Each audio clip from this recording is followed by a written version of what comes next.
Alors voici, nous en sommes à la dernière conférence de cette journée. Elle sera faite par frère Monsieur Jacques Duverger. Non, Jacques Bonnet. Frère de Jacques Duverger. Les deux Jacques. Ah oui. Et frère Jacques. Vous êtes contrôleur général des armées et venez nous entraîner maintenant dans un autre domaine, un secteur de plus de notre grande interrogation. Il s'agira donc de l'armée à la croisée des chemins. À vous la parole. Merci. C'est bien comme ça? Oui. J'ai envie de dire pour commencer que je vais probablement vous reposer et vous distraire. Pourquoi? Parce que il me semble avoir appris quand j'étais plus jeune que la meilleure façon de se reposer, c'était de faire autre chose. Et donc j'ai un petit peu l'impression que je vais vous parler d'un sujet différent de ce que l'on a abordé jusqu'à maintenant, et l'aborder peut-être d'une façon un peu, également d'une façon différente. Le défi sera quand même au total et au final, et j'espère que je vais réussir à le remplir, c'est de redonner toute sa cohérence au programme fixé par M. Tasso et bien vous montrer qu'il a eu raison de me demander de parler de l'armée à la croisée des chemins au cours de ces 2 journées. Pour compléter ce que vous venez de dire, oui, je suis contrôleur général des armées, alors d'abord, je suis contrôleur général des armées en 2e section, parce que j'ai pris ma retraite il y a maintenant 7-8 ans, par anticipation, et depuis quelques années, je travaillais comme consultant. C'est le lot habituel des officiers généraux à la retraite. J'étais consultant en ressources humaines. J'accompagnais un laboratoire pharmaceutique dans sa politique de recrutement, en particulier en Amérique latine. Voilà. Contrôleur général des armées, ça veut dire quoi? Ça veut dire, je ne vais pas rentrer dans le détail, mais je tiens à le dire avant pour peut-être un peu mieux justifier le propos que je vais tenir.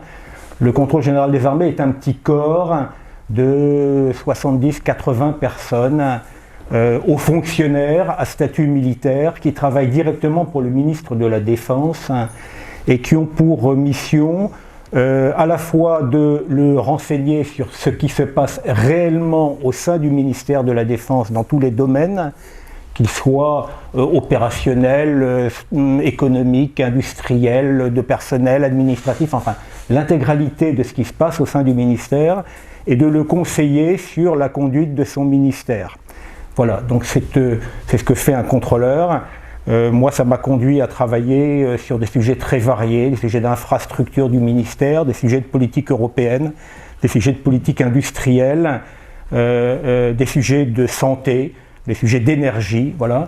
Et donc avoir une vision, ça permet d'avoir une vision de ce qui se passe dans le monde de la défense qui va très loin, sachant que cela s'appuie sur une expérience militaire antérieure. J'étais officier d'infanterie avant d'intégrer ce corps.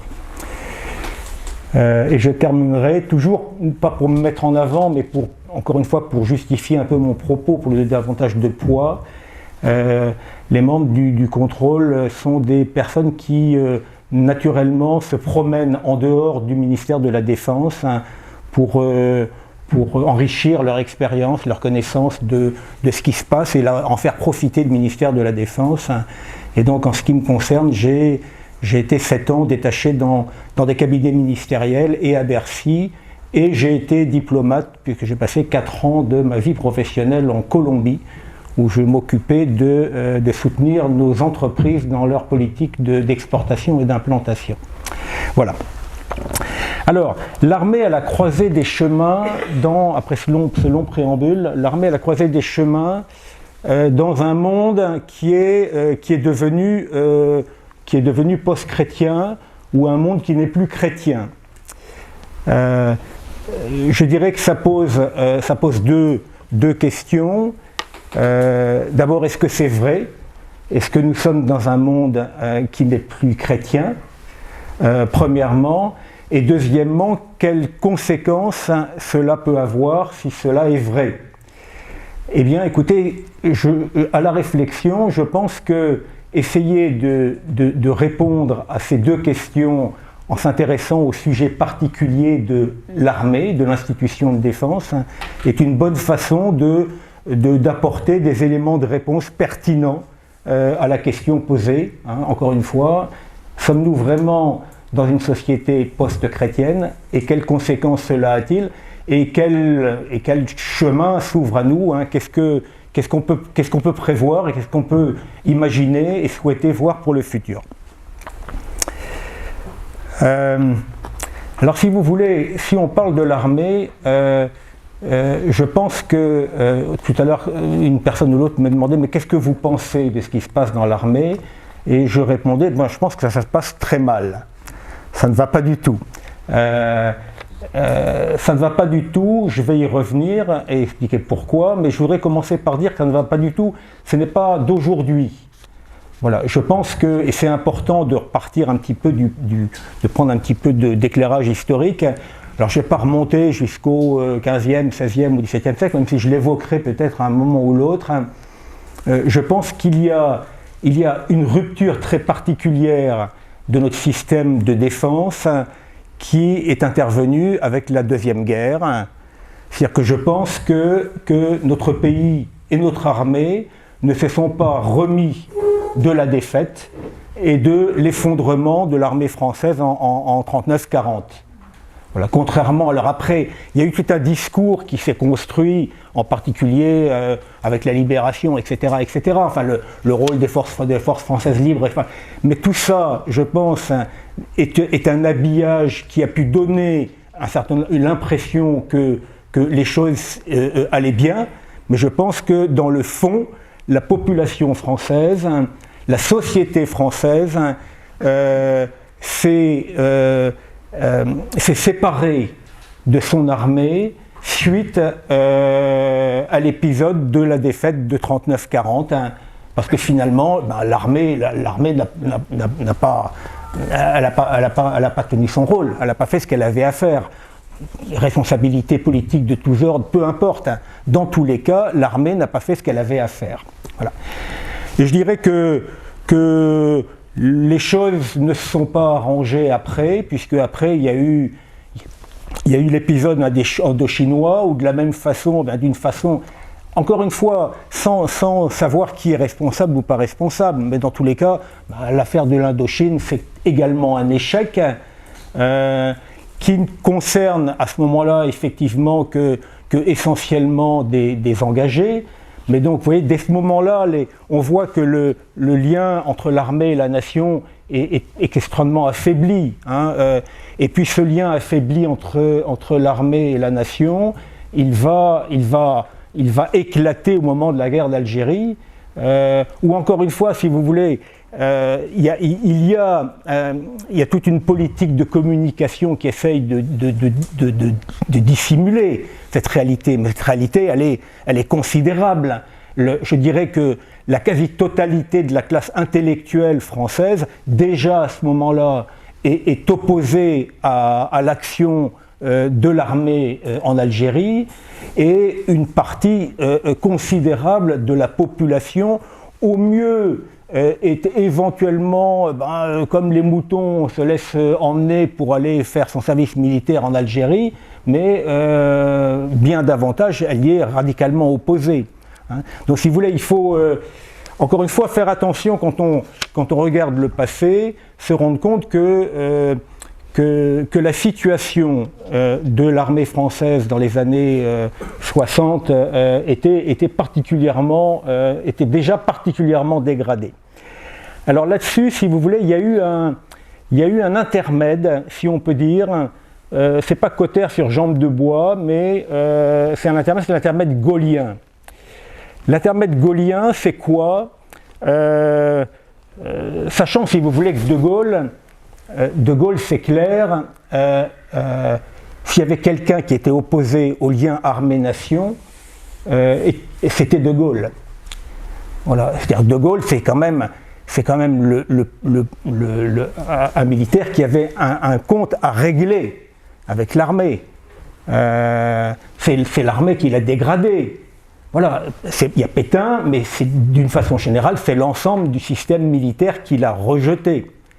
Vous voulez, hein, donc, et ensuite, de la même façon, De Gaulle n'est pas naïf. Il est lucide sur le fait que ce n'est pas grâce à l'adhésion générale de la population française qu'il va réussir à obtenir la libération de la France, hein. Mais d'abord c'est les Américains qui l'obtiennent, et donc que la population française n'a suivi que de façon très marginale. Donc si vous voulez, le rapport de De Gaulle avec le monde militaire, son rapport avec la population, enfin tout ça n'est pas positif du tout. Et donc que fait De Gaulle? Qu'est-ce que De Gaulle a fait? Il a fait deux choses qui ont des conséquences apparemment positives. La première chose, c'est que il a véritablement donné le coup de fouet à la création de la dissuasion nucléaire, qui avait été entamée un petit peu avant, mais c'est vraiment lui qui l'a fait aller à son terme, non seulement dans l'arme nucléaire, mais dans les moyens de la mettre en œuvre. Et donc finalement, il a développé sciemment au sein de l'armée une armée de techniciens. Voilà, il confie le pouvoir au sein de l'armée aux techniciens. Bon, en plus, il a eu le problème avec les gens du putsch, etc. Donc, tout ce qui est vrai militaire pur jus, il ne veut pas en entendre parler, et donc il confie le pouvoir à des techniciens. Apparemment, il donne à l'armée une aura qu'elle n'avait pas eu précédemment, mais dans la pratique, ce n'est pas à l'armée, c'est à des techniciens au sein de l'armée. Et d'ailleurs, c'est très symptomatique, les chefs d'état-major pendant toute cette période-là sont des officiers de l'armée de l'air. Une armée jeune, de techniciens, sans tradition et sans enracinement historique, si vous voulez. Donc ça, c'est une première chose que fait De Gaulle, et qui donne une apparence de meilleure santé, je dirais, à l'institution militaire. Et la deuxième chose qu'il fait, c'est que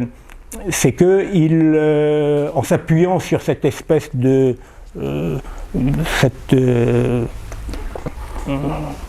comment est-ce qu'on pourrait appeler ça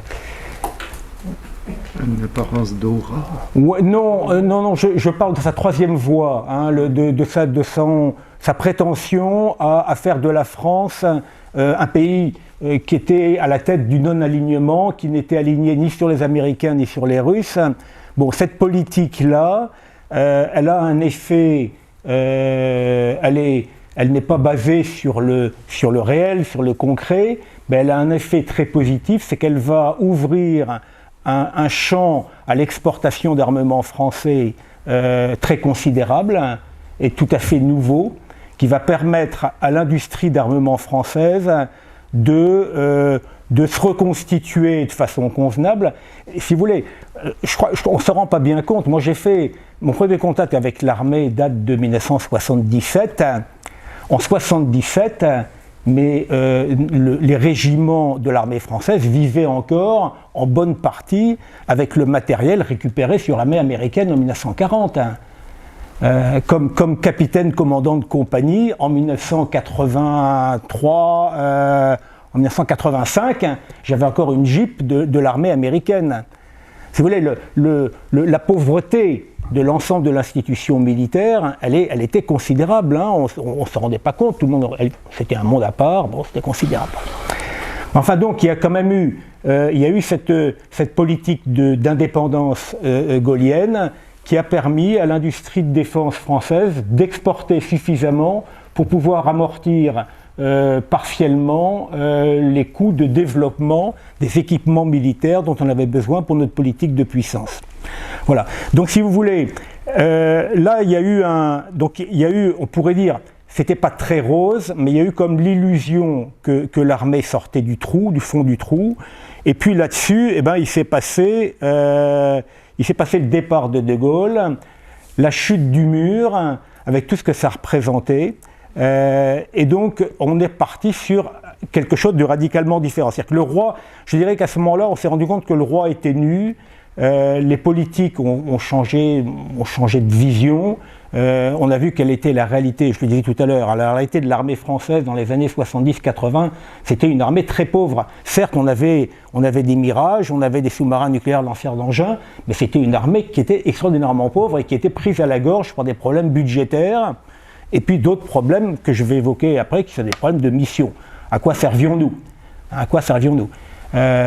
Si vous voulez, moi, petite anecdote, hein, j'étais officier d'infanterie, en 89, donc avant la chute du mur. Je prends le commandement de ma compagnie dans un régiment d'infanterie qui faisait partie d'une division qui allait être en première ligne face à l'invasion, à l'ennemi russe, et le jour où il allait débouler par la trouée de Fulda. Quand je prends mon commandement de ma compagnie de combat, je vais voir mon colonel et je lui dis, écoutez mon colonel, je viens de prendre le commandement de ma compagnie, ce que j'aimerais quand même savoir, c'est est-ce qu'on peut avoir une idée de quelle sera notre mission en cas de guerre ? Parce que c'est bien, si je veux préparer ma compagnie de combat à la mission qu'elle aura à remplir, j'aimerais bien la savoir. Eh bien, il n'y en avait pas. En fait, on était arrivé à la conclusion qu'il n'y en avait pas. Que manifestement, par suite de l'évolution de la situation stratégique, militaire, par suite de l'évolution, c'était des régiments d'appelés si vous voulez, par la suite de l'évolution de la conscription, de la capacité du soldat à accepter de partir au front, etc., pour un million de raisons, plus ou moins bonnes si vous voulez, mais il n'y avait plus de mission. Donc si vous voulez, encore une fois, 89, c'est il n'y a pas longtemps, 89. En 89, on avait une bonne partie, je dirais. Il y avait d'un côté les gens qui faisaient la dissuasion nucléaire, il y avait de l'autre côté ceux qui se promenaient sur les cocotiers, et le reste, c'est-à-dire 90%, 85% de l'armée française, était en fait sans mission, inutile. Voilà. Donc si vous voulez, quand on est face à tout cela, oui, il fallait évoluer. Alors l'évolution, elle est à la fois le résultat des tempéraments des présidents de la République qui sont venus après De Gaulle, et à la fois le résultat de l'évolution de la situation concrète, si vous voulez. Donc ça commence en gros avec Giscard, ça s'accentue avec Mitterrand, c'est décuplé avec Sarkozy. Voilà. Alors qu'est-ce qui se passe ? Qu'est-ce qu'on a fait à ce moment-là ? On a fait trois choses, on a trouvé trois parades.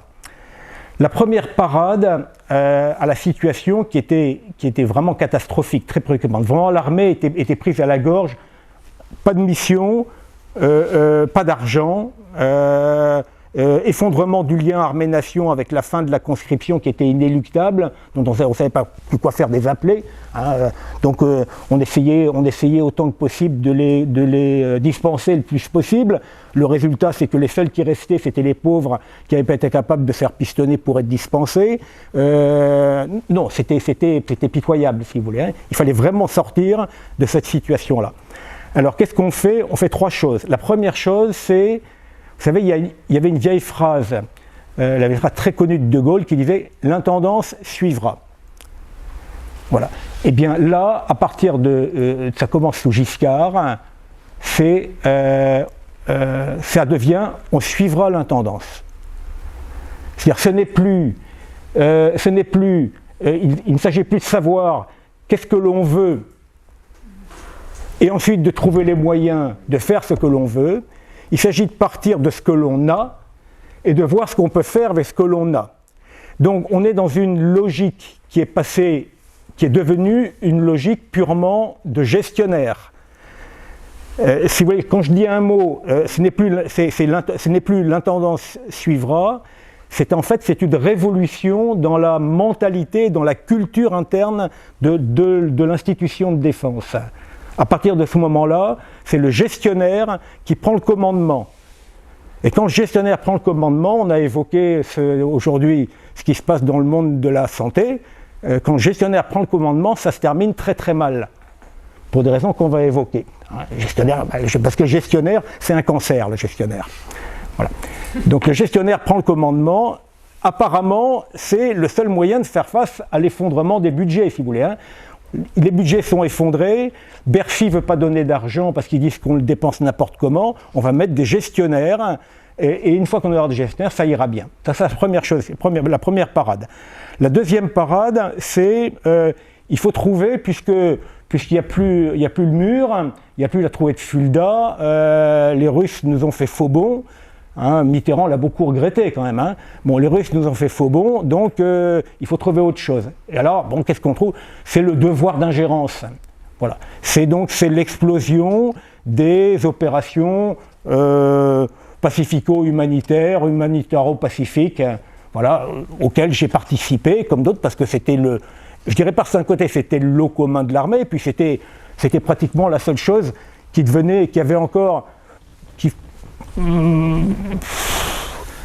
pouvait nous donner l'impression qu'elle avait encore un sens, si vous voulez. Hein. Commandant ma compagnie de combat, si je n'ai pas de mission face à l'Est, alors que je suis là avec mes engins pour me battre face aux Russes, mais qu'en fait je sais que je ne le ferai jamais, tant qu'à faire, autant partir au Liban pour faire semblant de jouer un rôle d'interposition entre les Palestiniens et les Israéliens. Voilà, faire semblant. Voilà, j'y suis allé 2 fois, une fois comme officier opération du bataillon français, et officier renseignement, voilà, l'armée française présente faisait semblant de servir de tampon entre les uns et les autres. Alors, nous, on faisait un peu moins semblant que d'autres, mais il y avait tous les autres, les Italiens, les Norvégiens, les Irlandais, les Népalais, les Fidjiens.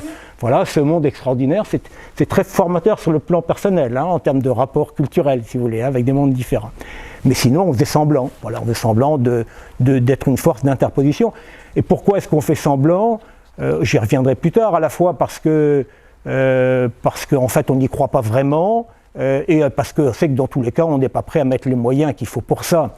Hein, si on avait voulu remplir vraiment notre mission d'interposition entre les Libanais, entre les Palestiniens et les Israéliens, eh ben, c'était au prix de nous fâcher vraiment très sérieusement avec l'un ou avec l'autre. Hein, et se fâcher avec les Israéliens, on s'est fâché d'ailleurs davantage avec les Israéliens parce qu'ils sont plus manœuvrables quand même, ils sont plus organisés.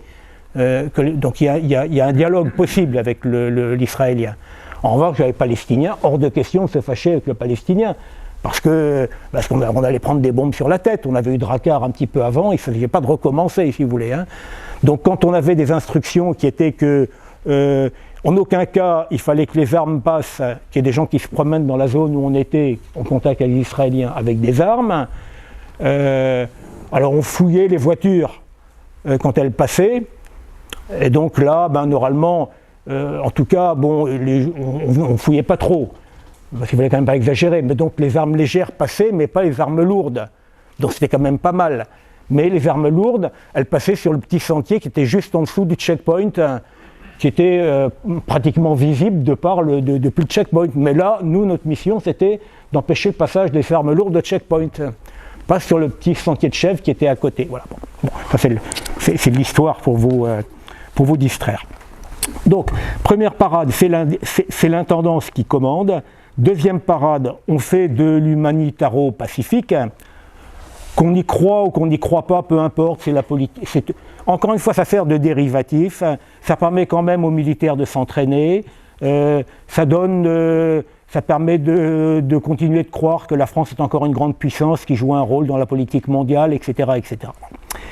Et puis, la troisième chose que l'on fait, c'est que puisque l'armée, je vais très vite, hein, mais je résume, mais puisque l'armée a un problème de rapport avec la nation, parce qu'elle est différente, eh bien on va supprimer tout ce qui fait sa différence avec la nation. Voilà. La bonne façon de rétablir l'unité entre les deux parties, c'est qu'il n'y ait plus de différence entre les uns et les autres. C'est très simple si vous voulez, hein. Comme ça il n'y a plus de problème. C'est comme pour les rapports hommes-femmes, hein. C'est la même façon, si on devient tous exactement pareil, indiscernables, il n'y aura plus de problème de rivalité homme-femme. Bon, ben là c'est pareil pour l'armée. On a choisi, alors je dirais à la fois pour éviter les problèmes, et puis parce que puisque c'était l'intendance qui avait pris le commandement des opérations, eh bien l'intendance, elle était entre les mains des gens de Bercy, entre les mains qui venaient des cabinets de conseil, les Price Waterhouse, les McKinsey et compagnie, etc. Donc ils introduisaient dans le monde de la défense l'ensemble des modes de raisonnement, des modes de fonctionnement du monde civil, et donc et avec la conséquence qu'il fallait que tout devienne le plus civil possible, avec le moins de différence avec ce qui se passe dans le civil. Voilà. Et donc à ce moment-là, il s'agit de gommer, pour que ça se passe bien, il faut gommer toutes les spécificités, toutes les identités. Parce que pour gommer l'identité de l'armée, il faut commencer par les gommer à l'intérieur. Donc il faut gommer la différence qu'il y a entre les gens de l'armée de terre, les gens de la marine. Il faut que tout ça, ça soit la même chose. Et ensuite, on va descendre ensuite à l'intérieur de l'armée de terre. Il ne faut pas qu'il y ait des spahis par rapport à des chasseurs alpins, etc. Enfin, il faut, si possible, que... Donc ça aboutit à quoi? Ça aboutit dans l'armée de terre à la tenue Terre de France, le gris. Voilà. C'est très symptomatique, si vous voulez. L'armée française devient une armée grise. Comme l'armée allemande, d'ailleurs. Hein. On suivait l'armée allemande, là. Donc, voilà. On devient gris. C'est le moment, et puis c'est le moment où ça s'interarmise, hein, voilà, tout se réunit, tout se fusionne, voilà, on essaye de faire disparaître. On estime que pour que ça fonctionne bien en interne et pour que le rapport avec le monde civil s'améliore, il suffit de faire disparaître tout ce qui est spécifique, donc tout ce qui est hérité, tout ce qui vient d'une histoire, tout ce qui vient d'une expérience passée, tout ce qui vient d'une histoire vécue ensemble, avec nos anciens. Voilà, tout ça doit disparaître si on veut que ça fonctionne bien. Voilà. Je dirais que tout ça, c'est allé très loin. Hein. Ça se poursuit encore aujourd'hui. Hein. Ça se poursuit encore aujourd'hui. Le résultat, il est quoi? Et le résultat, il est que je pense que on est dans une situation qui finalement est pire que celle que l'on connaissait dans les années 70-80. Trois choses. L'humanitaire, l'implication dans l'humanitaire, elle s'est révélée un échec. Voilà. On a un exemple ou deux cas où ça n'a pas été totalement inutile. Kolwezi. Ouais, et à part Kolwezi, on ne peut pas dire. Il peut arriver que dans certains cas, on ait conduit une opération d'évacuation, mais ce n'est pas une opération militaire, c'est une opération d'évacuation avec un moyen militaire. Mais la mise en œuvre de la force armée au service d'une politique de combat opposée ou de puissance opposée à une autre force armée, dans la pratique, tout ce que nous avons fait dans ce domaine, jusqu'à maintenant, est un échec. Et d'ailleurs, je dirais que il n'y a pas que nous qui le reconnaissons, c'est devenu pratiquement aujourd'hui un constat général d'échec. Pourquoi est-ce que c'est un échec? C'est un échec essentiellement, je vous dirais, c'est un échec essentiellement pour deux raisons. La première raison, c'est que le fondement moral de ces interventions est en général extraordinairement fragile, et je suis absolument convaincu qu'il n'y a pas d'action de guerre qui soit féconde, qui soit réussie, si elle ne repose pas sur un fondement moral solide. Ça ne suffit pas d'avoir de bonnes raisons de faire une guerre juste, il ne suffit pas de faire une guerre juste pour qu'elle soit gagnée, mais une guerre ne sera jamais gagnée si elle n'est pas juste. Voilà. Or, la plupart des opérations humanitaires qui sont lancées dans le monde ne sont pas justes, pour des raisons sur lesquelles je reviendrai peut-être dans quelques minutes. Voilà. Donc ça, c'est la première raison. La deuxième raison, c'est que dans tous les cas, pour qu'une opération militaire apporte ses fruits, il faut qu'elle atteigne son terme. Autrement dit, il faut que l'on soit prêt à y consacrer les moyens matériels et humains qui permettent d'aller au bout du processus tel qu'il a été engagé. Or, cela n'est jamais le cas. En tous les cas, dans l'armée française, ça n'a jamais été le cas. C'est une grande chose que moi je reproche particulièrement amèrement à mes camarades qui sont qui ont été responsabilités dans les états-majors, c'est de n'avoir pas le courage de remplir leur devoir premier. Le devoir premier fondamental du chef militaire, c'est d'avoir le courage de dire aux responsables politiques, pour remplir cette mission, j'ai besoin de tels moyens. Si vous ne me donnez pas les moyens et ne me garantissez pas, alors c'est raisonnablement si vous voulez, parce que l'action militaire, elle est incertaine, on ne sait pas comment ça va évoluer, enfin, tout ça est quand même un petit peu relatif, c'est pas mathématique, c'est pas absolu, mais il faut quand même partir, il faut globalement que le chef militaire ait le courage de dire aux politiques, ce que vous me demandez de faire ne portera ses fruits que à la condition que j'ai tel moyen, et je n'engagerai pas, je refuserai que ce soit engagé si je n'ai pas ces moyens. Voilà. Si vous voulez, typiquement ce qui s'est passé en Libye, c'est cela. Après tout, bon, notre intervention en Libye, avec le désastre auquel elle a contribué, le désastre humanitaire, le désastre en termes d'immigration, enfin, c'est une catastrophe majeure. Le président Sarkozy, c'est pas pour Big Balion qu'on devrait le mettre en prison, c'est pour la Syrie, c'est pour la Libye, si vous voulez.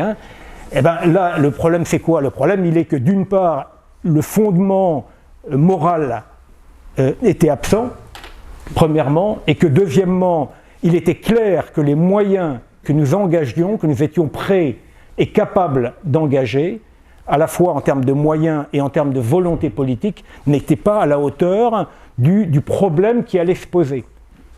Voilà. Et donc, ça s'est terminé forcément par un échec. Voilà. Donc, l'humanitaire s'est révélé un échec. Le mode de management civil s'est également révélé un échec. Je vous dirais, ça m'amuse parce que comme je vous l'ai dit tout à l'heure, je me suis occupé beaucoup de fonctionnement interne de la défense, et je me suis très intéressé aux problèmes du service de santé, parce que je me suis occupé pendant 3 ou 4 ans du service de santé des armées. J'ai fait un certain nombre de choses en dehors pour essayer de comprendre ce qui se passait, et il y a un parallèle extraordinaire dans l'un comme dans l'autre, si vous voulez, tant dans l'hôpital que dans le monde de la défense, on constate exactement la même chose. C'est comment le pouvoir pris par les gestionnaire aboutit à encore une fois, à une prolifération cancéreuse du gestionnaire qui aboutit à une déresponsabilisation totale des différents échelons. Dans le monde de la santé, les infirmiers plus personne ne sait quoi faire. Plus personne ne pense qu'il a la capacité de pouvoir jouer son rôle convenablement, ni les moyens de le faire. Le directeur de l'hôpital, il a l'impression qu'il est impuissant. Les médecins ont l'impression qu'ils sont impuissants, les infirmiers se sentent impuissants. Il n'y a que les gestionnaires qui ont l'impression que c'est eux qui dirigent, voilà, avec l'aide des agences régionales de santé, qui sont pareil, voilà, des espèces de structures qui ont proliféré, qui sont devenues colossales. Enfin, quand on les a créées, on parlait de structures légères de 80 à 100 personnes pour une agence régionale de santé. Aujourd'hui, on est en plusieurs milliers dans une agence régionale de santé. Voilà. Donc, il s'est passé la même chose dans l'armée, avec une augmentation considérable des effectifs chargés de gérer, des effectifs chargés de contrôler, des effectifs chargés de piloter, au détriment des effectifs chargés de conduire la mission qu'ils avaient à conduire. Voilà. Avec une particularité sur laquelle je voudrais revenir, parce qu'elle est très importante, parce que derrière tout cela, il y a, derrière ces modes de gestion, si vous voulez, il y a une conception de l'homme qui est le fruit, j'en suis convaincu, qui est le fruit de cette période post-chrétienne dans laquelle nous sommes, de la modernité et de la post-modernité. Si vous voulez, et qui est frappante, finalement, nous sommes dans une société où, par suite ça serait trop long de déployer tout ça, mais dans laquelle la conception de l'homme a été à balancer entre l'homme n'est qu'ange ou l'homme n'est que bête. Vous connaissez la phrase de Pascal, ni ange ni bête. Eh bien, depuis 30 ou 40 ans, nous vivons dans l'alternance où nous vivions, parce qu'on a dépassé cela. Nous vivons dans l'alternance, on est soit ange, soit bête. Voilà. Et les modes de fonctionnement, les modes de gestion, les modes de rapport avec l'homme partaient de l'idée soit qu'on était face à un ange, soit qu'on était avec une bête, à une bête. Vous le retrouvez dans l'éducation des enfants aussi. Moi maintenant je suis grand-père, donc je suis plutôt des petits-enfants, mais je vois mes petits-enfants, si vous voulez. Alors je vois les parents, je vois les deux modes. Je vois les parents qui traitent leurs enfants comme si c'était des anges. Alors ça veut dire quoi ? Ça veut dire on est certain qu'il va être capable de tout comprendre et par la raison, par sa raison, l'exercice de sa raison, de faire ce qui est pour son bien. Donc on est uniquement dans l'ordre de la raison. Rien que la raison. Ça c'est l'ange. Et puis il y a de l'autre côté, c'est la bête. L'homme n'est que bête, alors c'est quoi ? Hop, il a fait une bêtise, hop, une paire de claques ou une fessée, etc. On est donc on est dans le dressage, si vous voulez. Hein, on est soit dans le dressage de l'animal, soit dans le rêve de l'homme qui n'est que raison. D'accord ? Eh bien ça, je dirais dans le monde de la gestion, et je l'ai vu se développer au sein du ministère de la Défense de façon extraordinaire, on l'a résolu. On a dit, ouais, l'homme n'est ni ange ni bête. Tout à fait, il est machine. Oui, l'homme est machine, mais regardez ce qui se passe dans la réalité, regardez comment fonctionnent aujourd'hui les rapports au sein d'une entreprise, au sein d'une administration, l'homme est machine. Ça veut dire quoi ? Ça veut dire que ce qu'on attend de la personne, on ne fait fond ni sur son courage, ni sur son imagination, ni sur son dévouement, ni sur ses vertus, je dirais ni sur ses vices, parce qu'on pourrait également, ça a été l'époque où, si vous voulez, c'est toute la politique libérale anglo-saxonne, hein, c'est n'attendons pas, je n'attends pas de mon boucher qu'il me serve de la bonne viande parce que ce sera bien pour lui, mais c'est uniquement j'aurai de la bonne viande si c'est son intérêt de me donner de la bonne viande. Voilà. Bon, donc aujourd'hui, c'est ni l'un ni l'autre. Aujourd'hui, ce qu'on attend quand on fait de la gestion, quand on gère une entreprise, mais c'est vrai, particulièrement à l'armée, parce que l'armée, en plus, quand on fait les choses, on les fait à fond, si vous voulez, hein, on va au bout des choses. Le problème n'est pas de savoir quels sont les ressorts de l'homme que l'on a face à nous, qui sont d'ordre animal ou d'ordre angélique, si on peut dire, pour aller très vite, hein, d'ordre spirituel. Le problème, simplement, c'est de mettre en place des procédures tellement efficaces que le rouage ne pourra pas faire autrement que tourner de la façon qu'on a choisi qu'il tourne. Le fonctionnement aujourd'hui de nos entreprises, et alors dans le cas de l'armée, c'est allé ça va à son extrême, c'est de ne plus se préoccuper en rien de savoir si on est face à des personnes humaines, avec ce qu'elles ont de force, de possibilités, de capacités et de faiblesses, avec tout ce que ça représente si vous voulez, hein, mais simplement de mettre en place des systèmes qui feront qu'il n'y a pas le choix. Et si le système, si la procédure est bonne, le résultat sera bon. Peu importe, hein, je ne me préoccupe absolument plus du tout de savoir quelle est la qualité des personnes qui vont avoir à mettre en place ces procédures. À partir du moment où j'ai les bonnes procédures, ça fonctionne. Et je l'ai vu, moi ça a été, je vous ai dit tout à l'heure que j'ai quitté un petit peu par anticipation. Eh bien, une des raisons de mon départ par anticipation, ça a été une des gouttes d'eau. C'est pas elle qui a fait déborder le vase, mais elle y a contribué. C'est quand, au sein de mon corps de contrôle, c'est une anecdote si vous voulez, hein, nous recevons une dénonciation pour malversation au sein d'un service du ministère. Problème de marché public attribué, bon, chose classique. Bon. Et donc, il faut qu'un membre du contrôle général aille faire une inspection, voilà, pour voir ce qu'il en est. On a une dénonciation avec des personnes qui sont identifiées, qui sont dénoncées par lettre par mail, semi-anonyme, enfin peu importe. Le membre de mon corps qui va faire cette mission fait la mission là-bas, et puis il revient. Je participais au groupe qui était chargé de donner son avis sur le travail qu'il avait fait avant qu'il soit transmis au ministre. Et il dit, ben voilà, je suis allé voir, j'ai vu, etc. Alors oui, ça ne va pas du tout, c'est pas étonnant qu'il y ait eu des dénonciations parce que les procédures ne sont pas du tout adaptées, etc. Donc il faut revoir les procédures pour que, avant que ça soit transmis, etc., vérifier que le type qui signe, il y a 3 signatures pour que, enfin bon, tout un bazar si vous voulez, hein. Et je lui dis, oui, mais attendez, peut-être, mais quand même, nous, on a reçu une dénonciation, donc de l'intérieur de ce service, il y a des gens qui disent qu'il y a un ripou.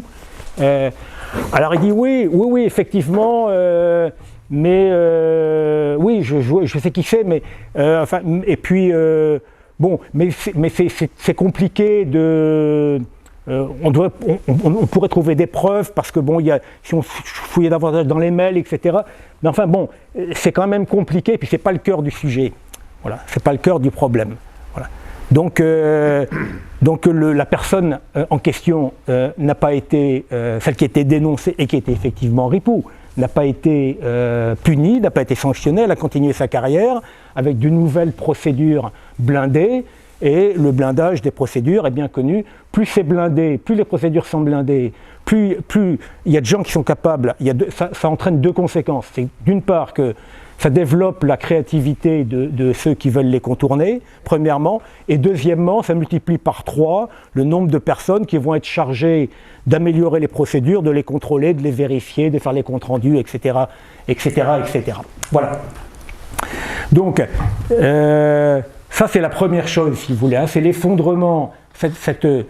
L'intendance commande à cet effet-là et aboutit aujourd'hui, je ne vais pas vous abreuver de chiffres, hein, mais il y a un rapport, le rapport entre combattant réel par rapport à la personne qui soutient le combattant et par rapport à la personne qui gère l'ensemble du système, elle a explosé.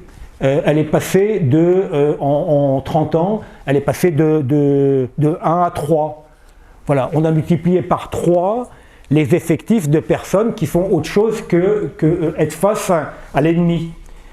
Donc si vous voulez, si on multiplie par 3 les gens qui font autre chose et que les effectifs n'augmentent pas considérablement, ça veut dire qu'on a diminué par 3 l'effectif combattant. Voilà, en gros ça revient à ça, si vous voulez. Hein. Ce qui explique pourquoi, alors même que les effectifs sont plutôt, on recrute tous les ans 20 000, 25 000 personnes, et encore cette année, l'armée va recruter 25 000 personnes. Je explique pourquoi, enfin, ou en partie, il n'y a pas que ça comme explication, hein, mais une partie de l'explication, pourquoi est-ce que nous ne sommes pas capables de régler le problème du Mali. Si vous voulez, enfin, c'est pas... ça donne le vertige. Si vous voulez, on ne peut pas prétendre qu'on a une armée qui est capable de remplir sa mission sur un sujet aussi crucial pour nous que le développement du terrorisme islamique à nos portes, hein, avec tout ce que ça représente. Et pour voilà, ils sont combien? Enfin, ils sont pas 300 000 si vous voulez. Hein, ils ont des moyens. Oui, il y a des moyens. Ils sont soutenus de l'extérieur. Enfin, bon, non, c'est pas. C'est bien quand même. Là, on a la preuve, je dirais absolue, que notre armée n'est pas en mesure de remplir véritablement la mission qui est la sienne. Hein. Là, on est vraiment devant un sujet majeur, central. Hein. Et là, gesticulation, ben non, on va se reculer, on va se retirer de ceci ou de cela pour telle et telle raison. Voilà. Et puis la dernière chose, eh ben, c'est qu'une armée, si vous voulez, alors là, c'est l'actualité immédiate, hein, l'histoire des sous-marins australiens, mais qui montre comment le roi est nu. Le roi, c'est quoi? L'histoire est bien simple, si vous voulez. Je vous ai dit tout à l'heure, la France n'a pas un budget qui lui permet de payer le développement des armes dont elle a besoin, et donc elle a impérativement besoin d'exporter une partie significative de ce qu'elle produit, de ce qu'elle conçoit, de manière à ce que les coûts de développement soient partagés avec d'autres. C'est évident. Bon, ça a été possible pendant toute une période où il y avait d'abord la qualité de ce qui était fait, parce qu'encore une fois, moi ça m'a beaucoup frappé, hein, j'ai regardé de près les programmes d'armement développés du temps du général de Gaulle, que je ne porte pas dans mon cœur, hein, mais peu importe. La qualité de ces programmes par rapport à la qualité des programmes développés depuis, et il n'y a pas photo, si vous voulez, hein, en termes de coûts et en termes de délai, on n'a jamais fait aussi bien que quand le général de Gaulle disait l'intendant suivra. Pourquoi ? Parce que je dirais que toutes les énergies étaient bandées vers l'objectif d'atteindre l'objectif qui avait été fixé, premièrement, et que deuxièmement, les hommes qui devaient conduire ces programmes étaient des hommes choisis et qu'ils étaient particulièrement récompensés ou particulièrement sanctionnés s'ils ne remplissaient pas la mission qu'ils avaient reçue, si vous voulez. Donc il y avait, je dirais, l'argent pourra couler à flot. Mon problème, c'est pas l'argent. Le problème, je veux que ça marche, hein, et je prends les hommes qu'il faut pour que ça marche, hein, et je les récompense, je les choisis, je les récompense en fonction de ce qu'ils ont obtenu. Eh bien, ça, il n'y a rien de mieux. Ça marche infiniment mieux que tous les programmes de contrôle de je ne sais pas trop quoi qu'on a développés depuis. Voilà, hein. Bon, eh bien ça, ce système-là s'est effondré, puisque aujourd'hui, si vous voulez, le poids de la France dans le monde s'est abaissé. Donc un pays étranger, il achète l'arme française. Il achetait l'arme française pour deux raisons. Parce que c'était se mettre dans une marque d'indépendance au moins théorique par rapport aux deux blocs, le communiste et le bloc américain, ça a disparu. Et deuxièmement, parce que quand on achète un armement français, tout armement étranger, cela aboutit obligatoirement à une coopération militaire qui dépasse le purement technique. Et donc cette coopération militaire, elle est valable, elle est utile pour le pays qui achète uniquement s'il a l'impression qu'il a en face de lui un pays qui a une existence sur le plan politique et sur le plan militaire. Si le pays devient un pays trop inexistant en termes de puissance au niveau mondial, eh bien il n'y a plus de raison qu'on lui achète. Voilà. Et puis, donc, fragilité de l'outil, premièrement l'humanitaire, un échec. Deuxièmement, le mode de management civil est un échec. Et puis troisièmement, eh bien, le rétablissement du lien armée-nation avec l'abandon de la conscription et la normalisation qui a suivi. Alors, moi, si vous voulez, le regard que je porte sur tout cela, quand on est passé à l'armée de métier, on est passé, et encore une fois, c'était difficile de faire autrement, hein, je vous l'ai dit, parce que je ne vois pas comment on pouvait continuer à avoir cette... Parce que, alors, on avait réduit la conscription, on disait, allez, on va la réduire à 12 mois, et puis à 6 mois, enfin, etc. Mais aujourd'hui, on a des armements qui sont trop complexes pour qu'on puisse... il faut un temps de formation pour que ça soit utile, etc. Non, il y avait une espèce d'impossibilité de continuer avec la conscription, et a fortiori parce que la conscription n'avait un sens que si l'ensemble de la nation était en danger, de façon globale. On ne peut avoir recours à la nation en armes que s'il y a un besoin pour la nation en armes. Et à partir du moment où il n'y avait plus la menace soviétique, la nation en armes dans son intégralité, en tout cas dans les années 80, n'était plus justifiée. C'est peut-être différent aujourd'hui, ça change peut-être peu à peu, mais ce n'était pas le cas à l'époque. Bon, donc si vous voulez, on a fait à ce moment-là une armée de métier, mais dans une période où il n'y avait pas d'amour entre la nation et son armée. Voilà, donc qu'est-ce qui vient dans l'armée et qu'est-ce qui est venu dans l'armée ?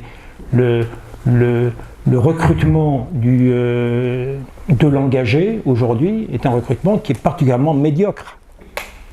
Voilà, et qui pose des problèmes considérables. Ça c'est des choses qui ne sont pas dites, hein, mais moi je connais des cas d'officiers qui ont été sanctionnés parce qu'ils avaient ils avaient été trop exigeants vis-à-vis de leurs hommes. Le problème, quand on touche un contingent d'engagés, le seul critère que le chef de corps posait, c'était le taux de personnes qui décidaient de ne pas suivre, de ne pas rester. Voilà. Donc les engagés arrivent, vous vous engagez pour 3 ans, mais vous avez le droit de partir au bout d'1 mois, au bout de 2 mois, au bout de 3 mois, au bout de 6 mois, etc. Et donc le colonel, il jugeait ses lieutenants et ses capitaines sur le taux de personnes qui ne voulaient pas rester. Alors, autrement dit, le problème majeur du capitaine, c'était de s'assurer qu'il y avait bien des frites tous les jours à la popote, que les marches étaient les plus courtes possibles, que les permissions étaient les plus longues possibles, qu'on était le plus gentil possible avec les soldats. C'est pas mal d'être gentil avec le soldat, mais c'est pas vraiment ça qui forme une armée, si vous voulez. Hein. Bon, et on est quand même face à une population, la population qui arrive, c'est quand même en général une population un peu fragile. Voilà. Sur le plan social, une population un peu mélangée. Bon, voilà. Donc tout ça n'est pas terrible. Hein. On a d'une façon générale une armée qui manque d'esprit de discipline, qui manque de goût de l'effort, qui manque de sens de cohésion, beaucoup d'individualisme. Hein. Ce qui explique aussi certainement pour partie notre difficulté à...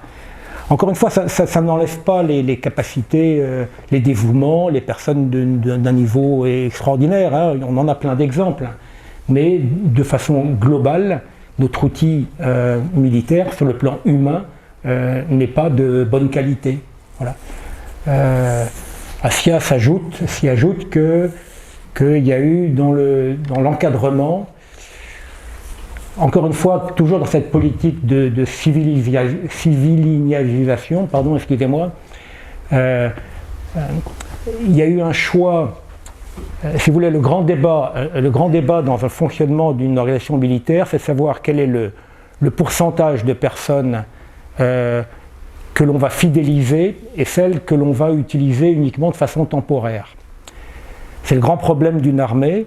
Pourquoi ? Parce que vous ne pouvez pas garder un soldat de 2e classe jusqu'à ce qu'il ait 65 ans. Il y a un âge où il n'a plus envie des soldats de 2e classe. Je dirais qu'à la limite, c'est même vrai pour un capitaine. Voilà. Donc il y a des problèmes d'âge qui font qu'il y a des gens qu'il faut qu'on les dégage plus ou moins vite. Hein.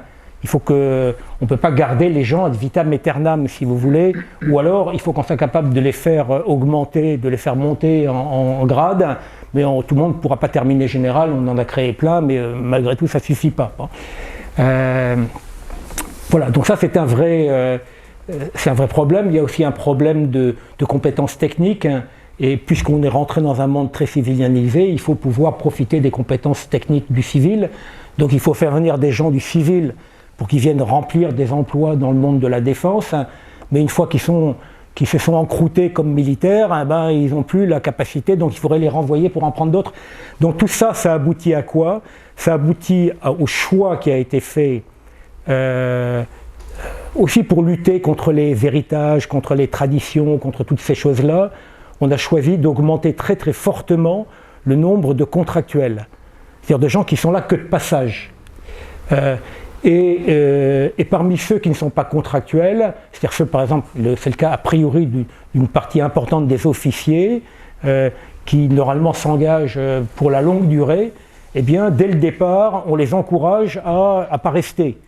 Aujourd'hui, quand vous rentrez à Saint-Cyr, on a les discours, mes neveux m'ont raconté ça, le discours de l'Arcade qui dit « Nous aurons rempli notre mission si dans 3 ans vous avez démissionné ». Parce que vous êtes parti dans le civil, ça veut dire que ce que vous avez appris ici, vous avez été très utile, et vous irez s'aimer, développer je ne sais pas très quoi, etc. Donc voilà, donc on a créé, on a donc une armée de cadres aujourd'hui qui me semble manquer d'enracinement, parce qu'elle est déjà dans l'idée qu'elle ne va pas rester.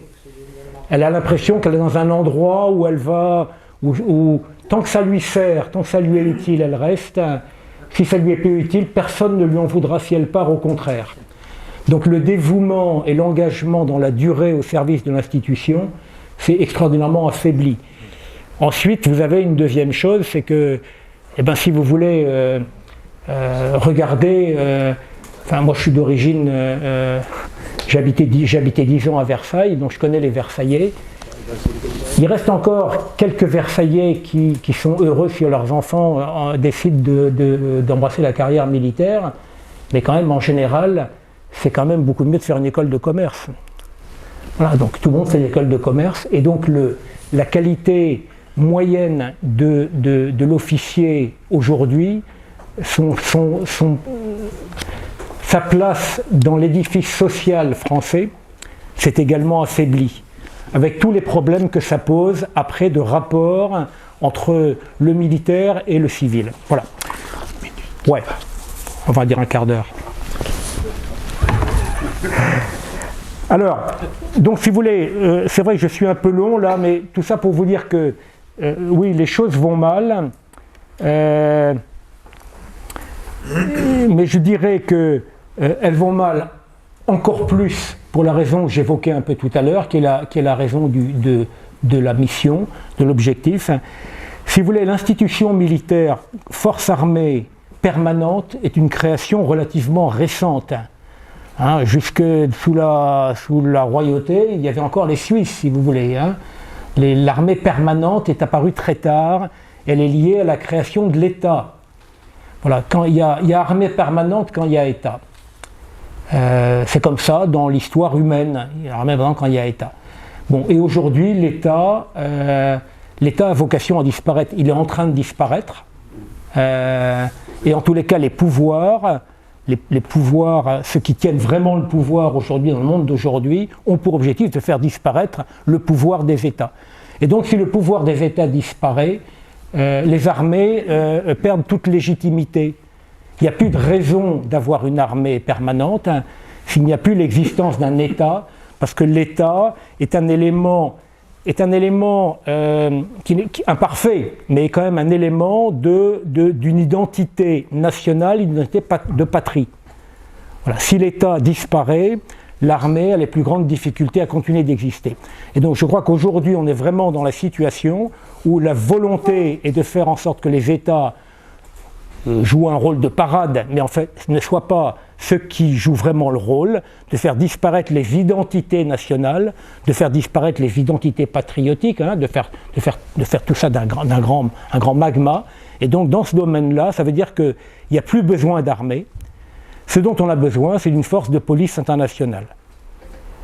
Et donc ce que l'armée est en train de vivre, eh bien c'est cela, si vous voulez. Typiquement, personne ne l'a remarqué, mais c'est extraordinaire, la réforme de M. Macron, de transformer le ministère de la Défense en ministère des Armées. C'est exactement cela. C'est-à-dire que la défense, elle a été tout ce qui est défense, hors défense des frontières, a été sorti du ministère de la Défense. Il ne reste plus au sein du ministère de la Défense, maintenant que les armées chargées de remplir cette mission de défense du territoire, alors que plus personne ne croit à l'intérêt et la possibilité d'avoir une défense du territoire.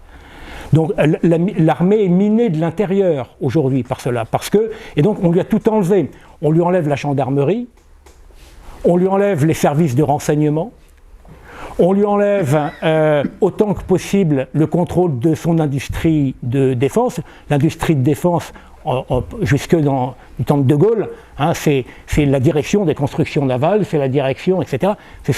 L'industrie de défense est dans les mains du ministère de la Défense. Tout ça progressivement s'est effiloché jusqu'à arriver à la privatisation complète de l'industrie de défense et pour arriver jusqu'à l'externalisation, y compris de la politique d'industrie de défense et de la politique d'exportation de défense, etc., etc. Donc si vous voulez, on est dans un ministère de la Défense qui est devenu un ministère des Armées et qui est en train progressivement d'être vidé de tout ce qui est considéré comme véritablement important et essentiel pour le politique et pour le dirigeant aujourd'hui. Voilà. Voilà. Et puis il y a encore une autre chose que je veux évoquer, si vous voulez, hein, c'est que, pareil, hein, sur lequel je reviens, je vous ai parlé tout à l'heure de la guerre juste. La décision prise par le pape François de déclarer que la peine de mort est une chose, et dans tous les cas contraire, absolument contraire à la morale chrétienne. Hein, c'est la décision qu'il a prise de façon d'ailleurs assez cavalière, hein, la façon dont c'est un texte un peu bizarre. Hein, sur le plan juridique, c'est pas très solide. Mais enfin bon, peu importe. Ça a été pris, ça a été inscrit dans le catéchisme de l'Église catholique dorénavant. En aucun cas la peine de mort. Alors, vous direz, ça ne concerne pas les militaires. Si, ça concerne complètement les militaires, mais par ricochet. Parce que ça n'a pas tardé, l'année d'après, le pape a dit que le concept de guerre juste était un concept qui était particulièrement fragile. Plus jamais la guerre. Donc, si vous voulez, à partir du moment où on porte atteinte à la possibilité de la peine de mort pour un crime civil, je ne vois pas comment on va pouvoir longtemps durer à justifier la guerre juste. Et encore une fois, si on ne peut pas justifier de la justice d'une guerre, eh bien c'est impossible de la mener, c'est impossible de la gagner. Voilà. Donc ça aboutit d'une façon ou d'une autre à la disparition de la force armée ou à sa transformation en une bande de brigands. Hein, une bande de brigands. Voilà. Alors, tout ça, est-ce qu'on peut se résigner et quel est le rapport avec le sujet du colloque? Le rapport avec le sujet du colloque, pour moi, c'est que tout ce que je vous ai décrit sur ce qui se passe au sein de l'institution militaire, c'est le résultat de la modernité et c'est le résultat de la situation de post-chrétienté dans laquelle nous nous trouvons.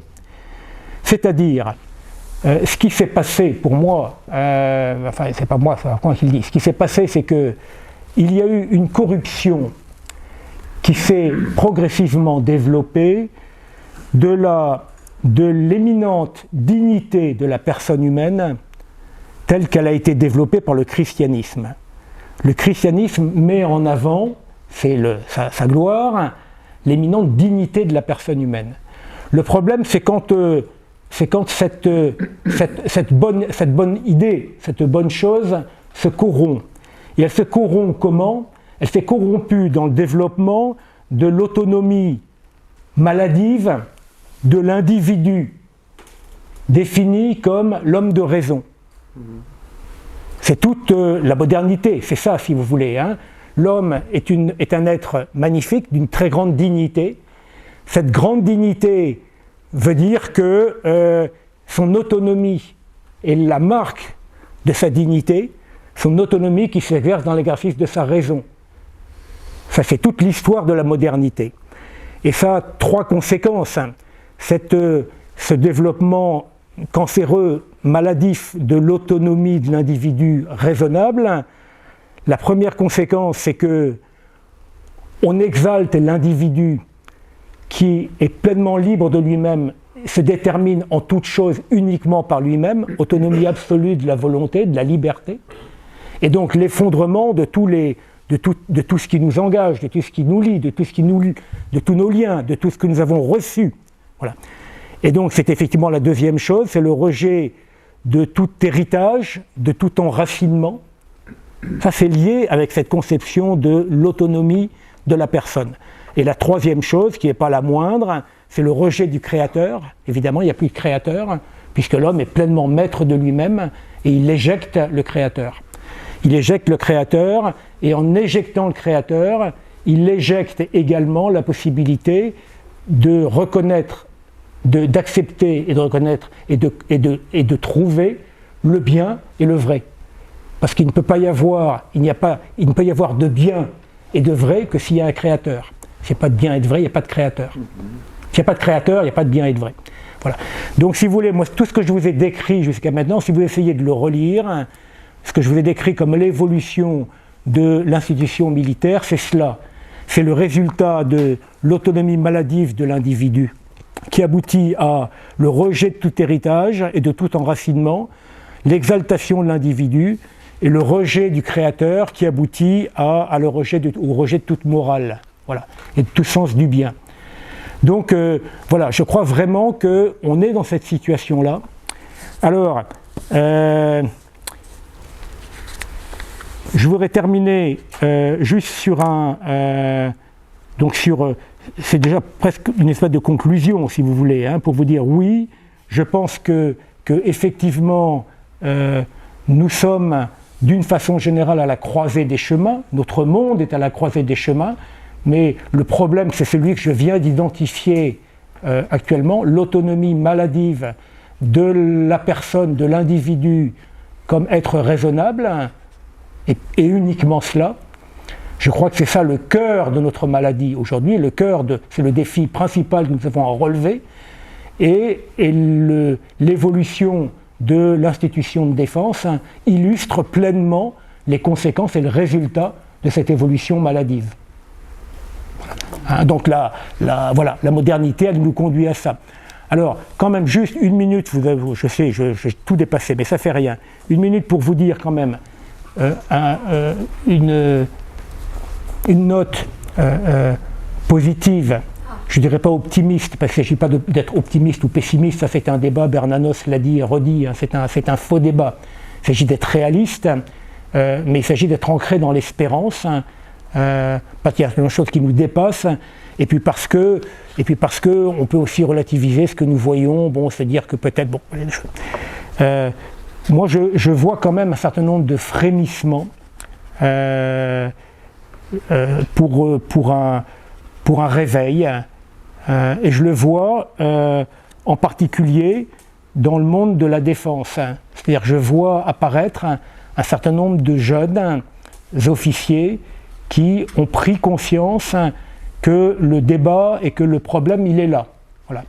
Mais la tâche elle est considérable.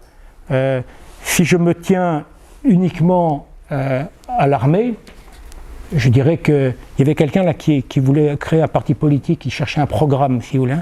Donc programme politique, programme pour la restauration d'une défense qui est un sens. Je lui vois, moi, 3 ou 4 thèmes. La première, c'est qu'il faut revenir à une politique de défense qui est appuyée sur notre histoire, sur nos vrais amis, c'est-à-dire retrouver l'alliance avec ceux avec qui nous avons une véritable communauté. Communauté d'histoire, communauté de destin, communauté de conception du monde. Donc c'est pas le Qatar, hein, parce que d'un côté c'est pas non plus l'Australie, mais c'est peut-être davantage la Pologne, la Roumanie, peut-être la Russie, je n'en sais rien si vous voulez, hein, mais dans tous les cas, alors on a parlé de l'Espagne, mais les Espagnols ils sont au fond du trou là. Donc voilà, ça c'est une première chose fondamentale, c'est retrouver une politique de défense qui est basée sur un enracinement sur nos amis et qui n'hésite pas à nommer l'adversaire, parce que tant qu'on n'a pas nommé l'adversaire, il est évidemment qu'on ne peut pas gagner la guerre qu'on fera contre lui. La deuxième chose, c'est que, c'est ce que je vous ai dit et redit, hein, il faut restaurer une spécificité militaire, reconnaître que ce n'est pas dans l'homogénéité que l'on résout le problème du lien armée-nation, mais c'est dans la reconnaissance d'une identité. Parce qu'on ne peut se retrouver frère de quelqu'un que si on existe soi-même. Voilà. Il faut qu'il y ait des identités. La troisième chose que je voudrais dire, eh bien, c'est que oui, il faut revenir, parce que c'est majeur, c'est central, il faut dynamiter cette conception gestionnaire de l'homme réduit à un rouage, et il faut que ça reparte de la base, il faut que ça reparte de l'éducation, y compris des enfants, si vous voulez. C'est une responsabilité des parents et des grands-parents de commencer par cela. Il faut restaurer une conception de la personne qui est fondée sur le fait que c'est une personne qui est douée d'imagination, qui est douée de raison, mais qui est marquée par le péché, et qui est capable, par l'exercice et par le développement de ses vertus, de faire mieux que ce qu'elle fait. Voilà, la base de ce que nous savons tous, si vous voulez. Hein. Mais ça, c'est fondamental, majeur, partout, en particulier à l'armée, mais dans tout le monde. Et puis la dernière chose, mais ça concerne plus spécifiquement l'armée, il faut surtout qu'il ne faut pas abandonner la poursuite du combat pour la défense de la guerre juste, hein, et d'une morale qui justifie l'existence de la guerre. Parce que si la guerre n'est plus justifiée, ça ne veut pas dire que la violence ne s'arrêtera pas. Au contraire, hein, la violence se poursuivra, mais ça sera une violence sauvage.